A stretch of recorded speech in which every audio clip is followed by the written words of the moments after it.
documentary focuses on stories from Ghana and Zimbabwe. We'll come to your choices in a moment. Explain to us, first of all, though, how dramatic is the growth of Christianity in these countries? Well, over the last 12 years, the number of churches in Ghana has been doubling every 12 years. This is common in sub-Saharan Africa. Explosive growth, the fastest growing region of Christianity in the world today. So explosive and recent. What's driving it, do you think? Recent post-colonial, say, post-independence in African nations, that growth. By becoming rooted more in local cultures, it has become more relevant and therefore popular to people than it was in the form it was delivered in from missionaries from the West, within the post-Enlightenment culture of the West. So what's going on here? I mean, you have countries with their own practices, with their own spiritual beliefs. You then, 100 years ago, you get white people going in there with their Bibles, converting people. They then leave, and the spiritual message they leave behind lies dormant and then suddenly shoots upwards. What's going on? I'm not sure it lies dormant, but what's going on is that the faith has become rooted more authentically in local cultures, which see more interaction between spiritual and material worlds as real worlds than Western missionaries taught.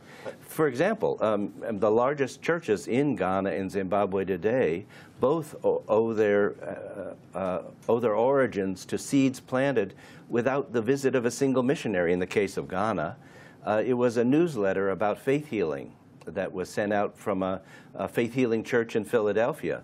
And already converted Christians, Presbyterians, Methodists, gathered around and said, why didn't the Western missionaries teach us that Jesus heals? Healing is important in African cultures. You can't be a religious leader and not heal.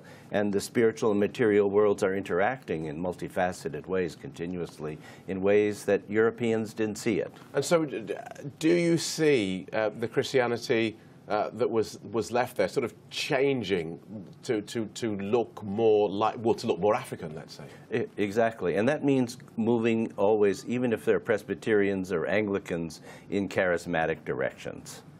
The church is becoming, Christianity is becoming more Pentecostal, charismatic.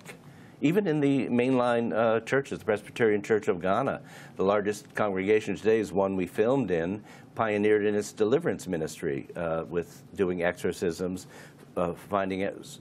sorting out the spiritual sources of people's problems that were, is how people see their realities, that there are spiritual forces at work in daily life. And so your film focuses on stories from Ghana and Zimbabwe. Why these two countries?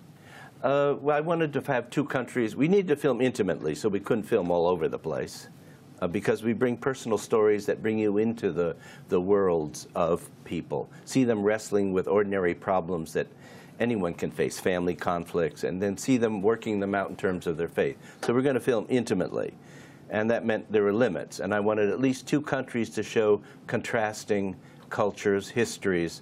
Yet, despite those contrasts, there's the same trajectory of growth.